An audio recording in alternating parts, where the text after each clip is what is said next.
The 4th of November 2022, and it is currently 6:38 in the AM, which might be early for some of you out there. But I've got work today and a bit of a hoarse throat. I was yelling at people yesterday. Yep, that's part of my job, yelling at people. I hope you're well, wherever you're in the world, whatever time it is in the world. As I said here, it is morning time. And morning time means that I have coffee and go through news stories and then regurgitate said news stories at you so that we can best prepare ourselves for the coming whatever is going to come down the pipeline. Now, some pretty interesting stuff that's happening today. I'm sure you'll agree. As always, a lot of information, but the point of this isn't to be all doom and gloom. The point of this is to best prepare ourselves to be forewarned and forearmed. Yes, forewarned is forearmed, as they say, or as I like to say at least. Yeah, so without any further ado, let's jump into it. First one off the bat here is one that was sent to me by one of my sources overnight. Interesting one. This is from marketwatch.com. Hedge fund giant Elliott warns looming hyperinflation could lead to global societal collapse. This is always quite an interesting one. I like to see where the money is going. Hedge funds, big companies, all these sort of larger financial systems.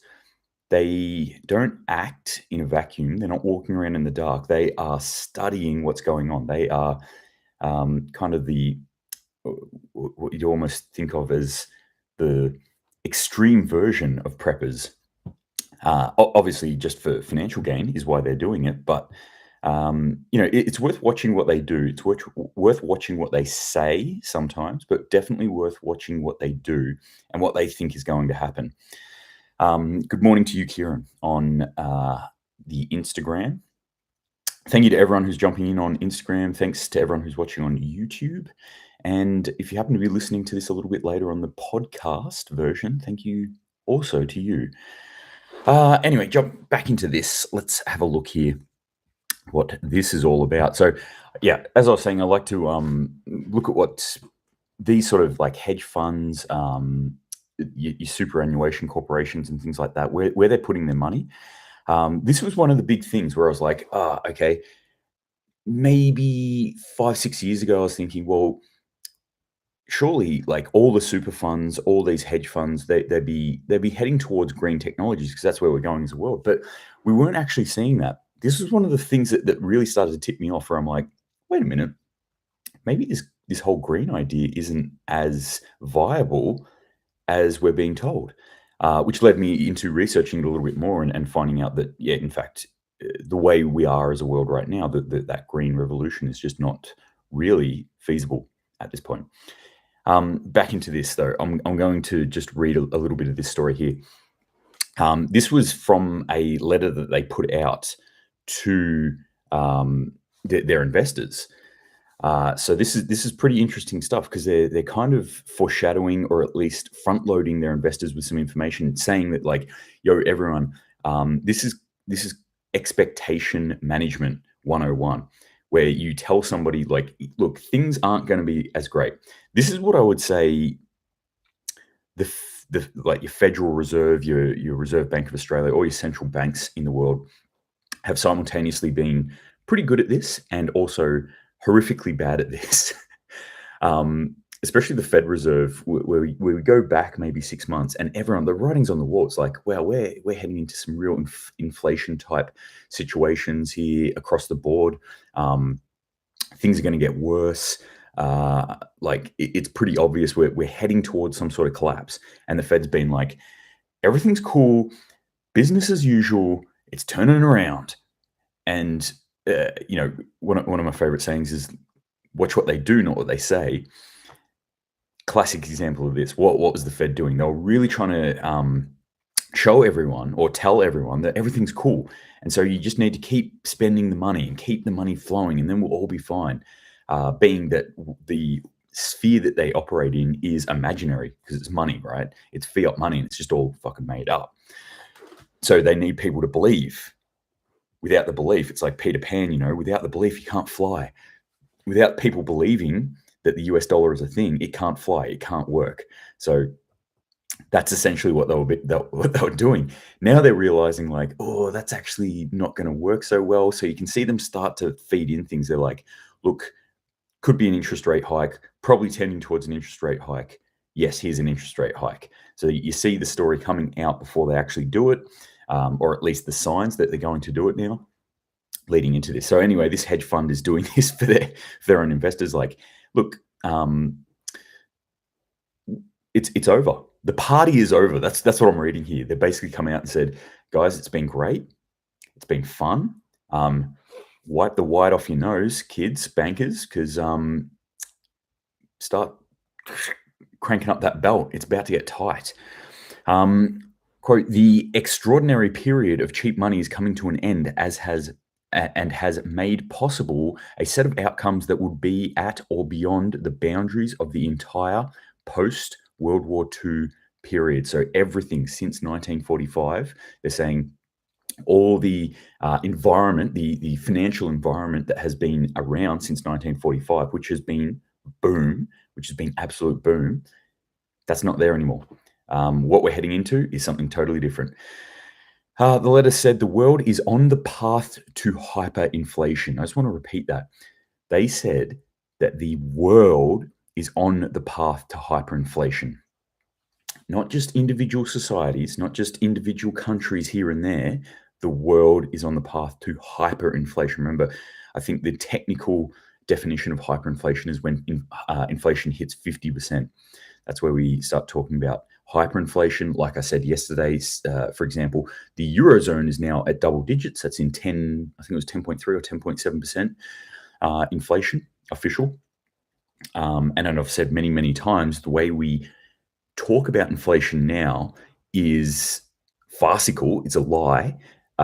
We measure it differently. The goalposts have been changed in the 90s and they were changed in the 80s. If we went back to the 80s and started measuring like we did back in the 80s, I was a kid in the 80s. I didn't measure any inflation, but if we were measuring it by the scale that we used in the 80s, for example, 10%, I would say, would be somewhere between 18 to 27-ish, 28%.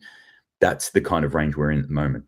When you start getting into that range, it starts sliding really, really quickly, and you hit that 50%, you hit that hyperinflation really quickly. So that's what they're talking about here. So the world is on the path to hyperinflation, which could lead to global societal collapse and civil or international strife.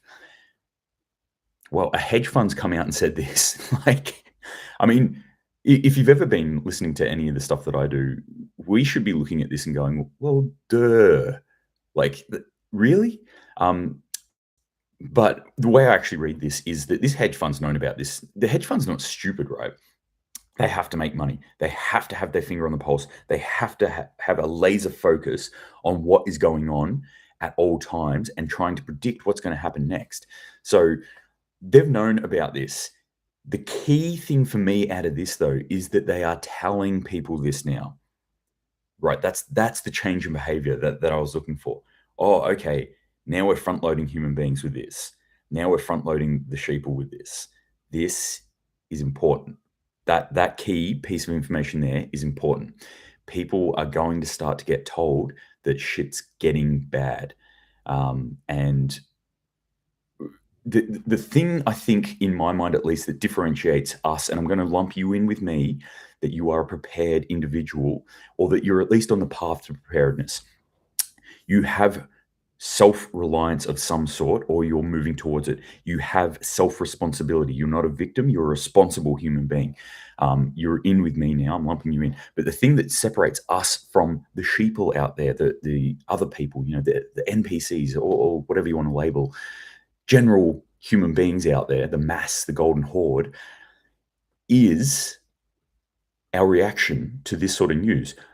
We would look at this and go, yes, okay, all right, well, we need to start building our houses out of bricks now, not out of sticks, not out of straw. We need to start preparing ourselves. We need to start making ourselves safer. The other side of it, the golden horde, is like, there's bats in my hair. I'm going to run around like this. The world is on fire. The sky is falling. Everything is doom, doom, doom. I need fucking toilet paper. Toilet paper. So watch for more of this information coming out. I think it's coming. Watch for more lunatic type behavior within the general people as we get more and more of this fed to us. But it's obviously going to lead to places that's not good. Good morning to you, Peter Rouse says, read the ClimateGate emails, or read the ClimateGate emails. I'm not sure if that's a command, if you're telling me to read the ClimateGate emails, or if you're saying I have read the ClimateGate emails. Carlisle, good morning to you, says, World War III is nigh as fuck. Yes, it is. The rich must get richer. Oil must flow at the cost of blood being spilled, eh? Yeah. I mean, all that is true, and all that is standard rims. Absolutely no change from the standard operating procedure that the world has seen in the last 50 years anyway. More that about oil. It's about power and control, says Peter Rouse. Correct. Kieran says you can't eat, drink, or protect yourself with toilet paper. That's true. I wonder how many layers of toilet paper, what ply and how many layers of toilet paper you would need to wrap yourself in order to stop a 5.56 round at, let's say, 30 meters, 50 meters. Let's go 50 meters. This sounds like a cool YouTube video. I might try it. How much toilet paper can stop 5.56? Peter Rouse says, looks like my first comments get cut every time. Yeah. You always sort of jump in. I'm not sure. YouTube just sort of cuts the first part of it. I think it might have something to do with my connection, by the way. Let's jump over to the UK government now and their Program Yarrow. What is Program Yarrow? Well, this was a official sensitive document which has come out. Some say leaked out, some say put out on purpose. I don't really know, but it has come out, and The Guardian, do your own research. The Guardian has obtained these documents. Anyway, it's basically the UK government's been wargaming. This isn't new news, by the way. This I was talking about this maybe a week or two ago. That the UK government's basically going, hey, what are we going to do if there's power outages? And not just power outages, we're talking about sustained power outages. So power blackouts that last up to a week. Now, you can kind of hear that and maybe go like, whatevs. Like, yeah, power goes out all the time. Power goes out for a couple of hours at a time. If a power is out for a half of a day and people weren't forewarned, people start freaking out. Look at the blackouts in New York, the New York blackouts. Just go look that up and see what happened there. But imagine power going out for 3 days.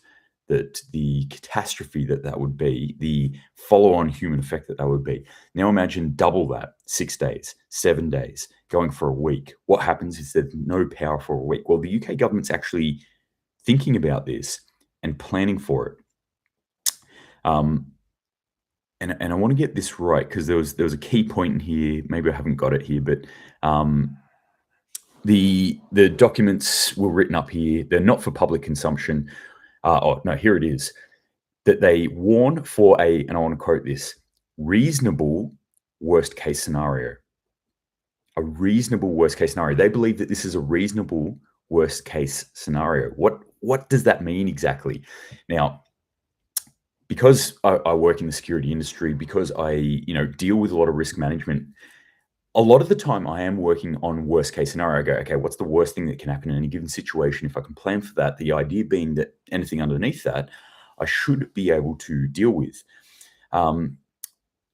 What are they saying here by reasonable worst case scenario? The reasonable thing when I'm reading this, what I get out of that is that they think that it is reasonable, as in the likelihood is reasonable. So the likelihood of this happening, they're saying this is definitely something that could happen. A week-long blackout could happen.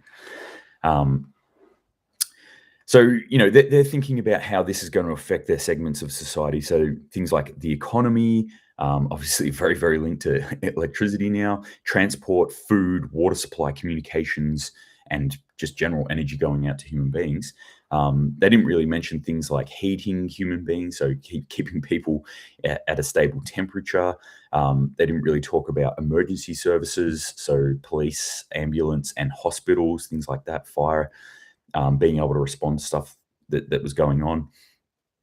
In this scenario, the government will provide citizens with food, water, and shelter if power blackouts last more than several days. Wow, good for them. So there you go. You don't have to worry. Government will sort you out. This kind of stuff really disturbs me. Anytime I see this where the government's like, oh, we've got a plan to look after human beings if anything goes wrong, I'm always like, oh, no.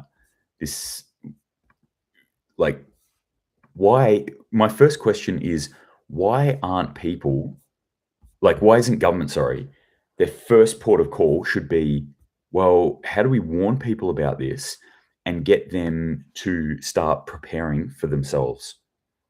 How do we make people more resilient in the first place? Instead, they just go like, oh, how can we support human beings that are in harm's way? Who put them in harm's way? These government systems, creating human beings that are reliant on the grid anyway, is what put people there. And it's like, oh, here's a Band-Aid that we can slap on it. So we've got a plan for it. Yeah, I find this stuff sort of really disturbing. That's why it's kind of second on the list today. Not war kicking off in North Korea. This kind of stuff. Our own governments, I think, are our biggest threat right now. As individual free human beings, the biggest threat to us is our own government. If they warned and helped us, they would lose control. Yeah, yep, that's pretty much what it comes down. Yeah, it comes down to. Peter S says, I'm sure Demolition Ranch has done the toilet paper test. Maybe they have. I'll have to go through their back catalogue. See how much toilet paper will stop. Could get pretty expensive though, I think. I'm sure there'd be an amount of toilet paper that would stop a bullet. Russia is to present evidence that UK special forces are behind the Crimea attacks soon, in the near future, they said. They're going to do that. I'm watching that space, see what comes out of that. What else is happening in the world? Oh, horrific video I was watching this morning coming out of Brazil. They've just gone through their elections. Footage has circulated of a car driving through a crowd of Bolsonaro supporters. And the footage isn't like grainy and far away. It's like right there. You can actually see the crowd. You can see human beings flying off it. You see the car come up and there's people plastered to the windscreen of it and people getting knocked down over to the sides and the car scoots through.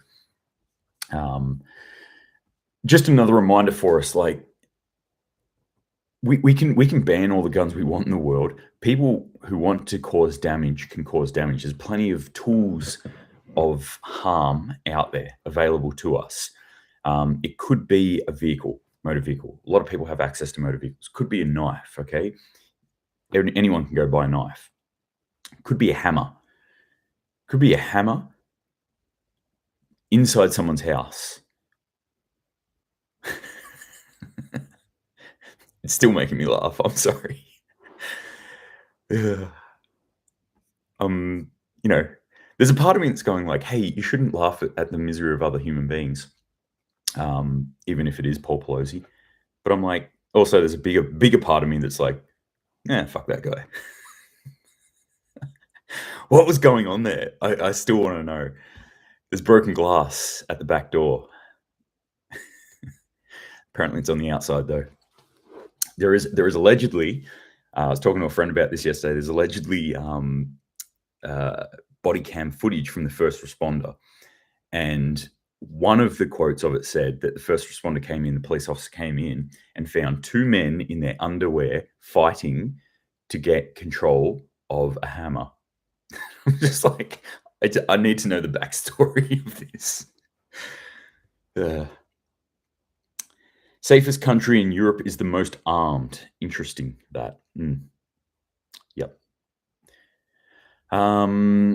More information out of the UK. Man, UK is getting pizzled this morning.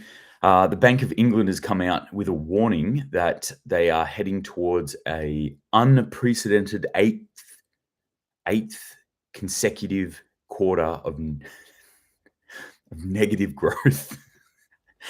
I always laugh when I see that too. Negative growth, shrinkage, deflation. Like we can't not have growth in this system. It has to be growth. It's positive growth or it's negative growth. Well, that's not growth at all, friends. Anyway, the official term is negative growth, so whatever. Eighth consecutive quarter of negative growth. They're saying that they're heading towards a recession. They're like, well, we're in a recession. They're saying that it's going to be the longest recession in 100 years. They're saying it's going to be the worst recession in record since they've been having records on the economy, right? So they're saying, well, this is from the Bank of England Governor, Andrew Bailey. Could you get a more English name? Andrew Bailey. Maybe if it was Smith or something. Predicting a quote unquote tough road ahead for the economy and families. Again, we can't just look at these things and go, well, that's England. You know, they stuffed themselves. They did all this themselves. It's not. It's all of us. We're all going to feel this. We are in a global economy. One goes down, we all go down. So that's the way it is. So forewarn yourself. US and South Korea just came out, mainly South Korea, came out and said, if a nuclear weapon is utilized by North Korea, then they will end the Kim regime. They're going to destroy the Kim regime. They're going to bring them down. This was actually from I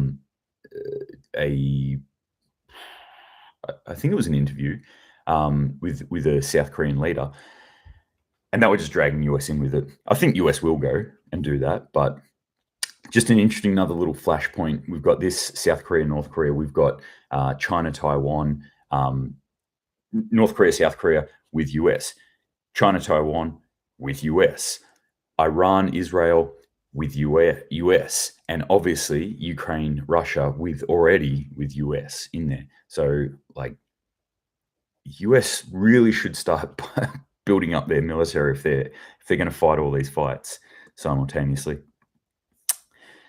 Just on that, with that Israel thing that I mentioned, Netanyahu looks like he has won the election in Israel. Why is that important? What's that to do with the price of fish? Netanyahu has said in the past that he will 100% absolutely not accept Iran as a nuclear state. And Iran appears to be doing that. Iran's doing a whole heap of things at the moment, but this, I think, my kind of rough assessment of it, looking on the outside and not knowing all the factors and not knowing all the information, go, okay, I see this election result as increasing the tension in the area. I don't see it as decreasing the tension in the area. So that was interesting this morning. Oh, also, we've got other rich people predicting doom. This is from Egon von Greyer's. Egon von Greyer's stores gold for clients at the biggest private gold vault in the world, buried deep in the Swiss Alps. I read that and I cannot not think about a James Bond villain, like some sort of giant vault in the Swiss Alps that just has the world's gold in it. And I'm imagining some old white dude with a cat on a chair. Anyway,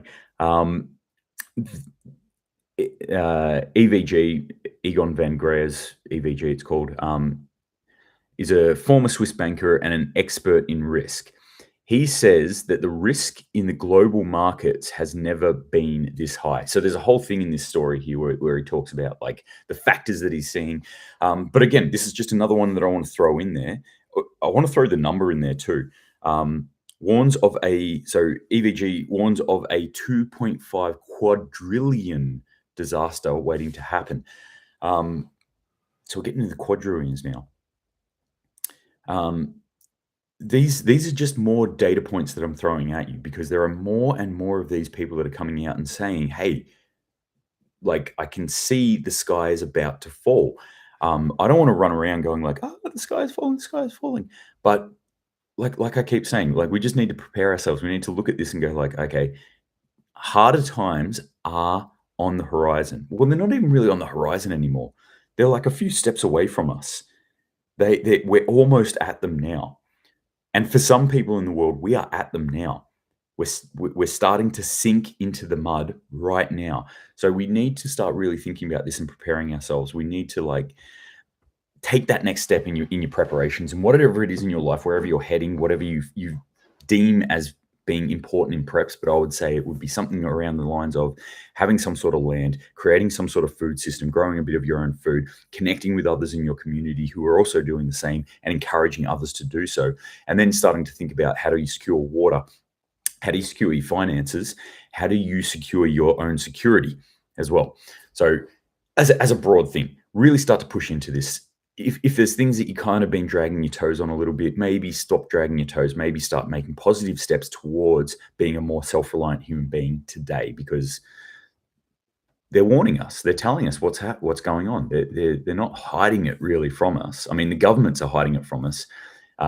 Institutes that want us to believe that everything is okay is hiding it from us. But we can see this on this writing on the wall. Here's another one coming out of France.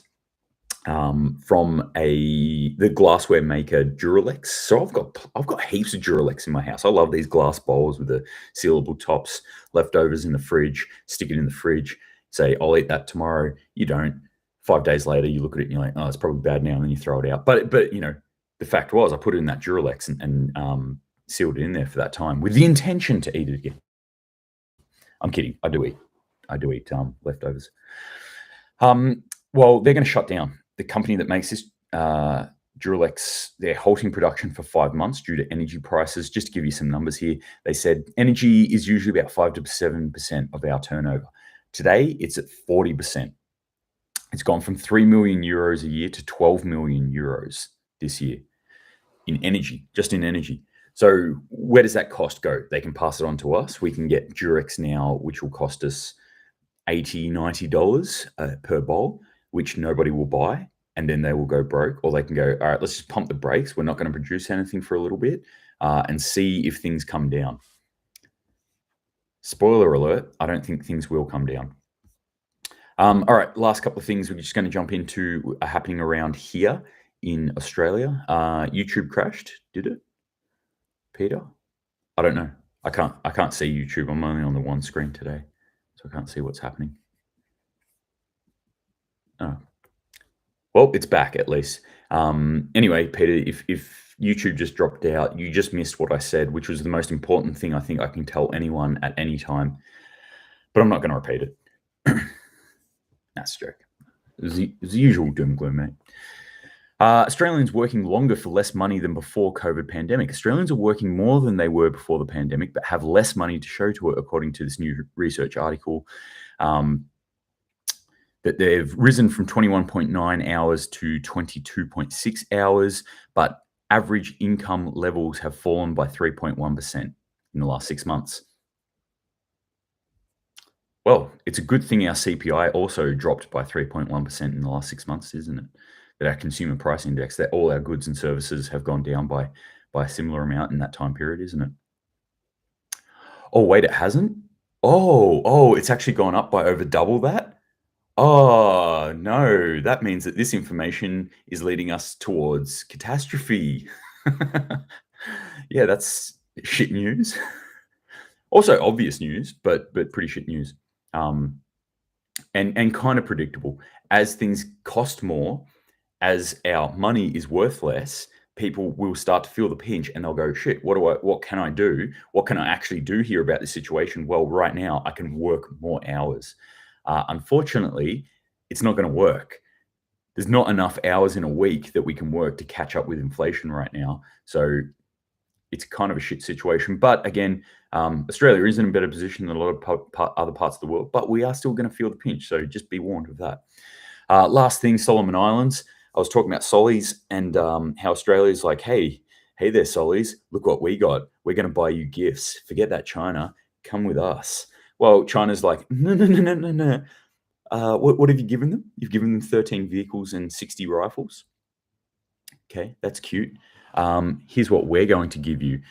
Water cannon trucks. How do you like them apples? Here's some water cannon trucks.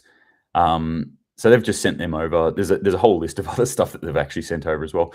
But let's just take a step back here. Okay, so Australia sent you Land Rovers, Land Cruisers, actual good vehicles, Land Cruisers and assault rifles for your police force. And now China's sending you riot control measures in the form of water cannon trucks. What's going on over there, Solomon? Are you guys planning something? Something where you might need to quell your population?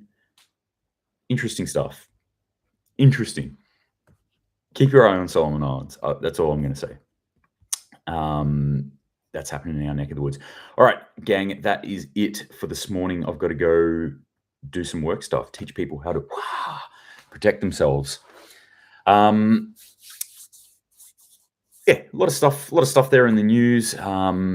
Hopefully none of it is freaking you out in a bad way. Hopefully it's freaking you out in the best of ways, where you're going, okay, I feel like I've got a little bit more of a grasp of what's happening in the world, the bigger picture now. We're starting to see some bigger organizations say, hey, things are going this way. So if we know what way the wind is blowing, we can best put up our sails and catch that wind, if you catch my drift. Thank you guys very much. Thank Coronavirus, who went back through my back catalog and liked a whole bunch of stuff the other day, by the way, and I really appreciate that. Thank you very much for that. I forgot to mention that on yesterday's video, but I appreciate you doing that. Kieran, thank you very much. It says, appreciate your info and time. Well, I appreciate your time. You know, the reason I'm putting these out there is to hopefully help inform us to keep more people more prepared, more safe into the future. And so we can start operating together and encourage others to do so as well. That's the goal here. So your time is valuable. Hopefully I don't waste it with any of my really shitty jokes this morning. I was just in that kind of mood this morning. I don't know what's going on. Anyway, I'm going to go get myself ready. I hope you guys are staying safe today, that you'll continue preparing yourselves and keep big smiles on your face. But apart from that, thank you very much. And as always, Semper Paratus.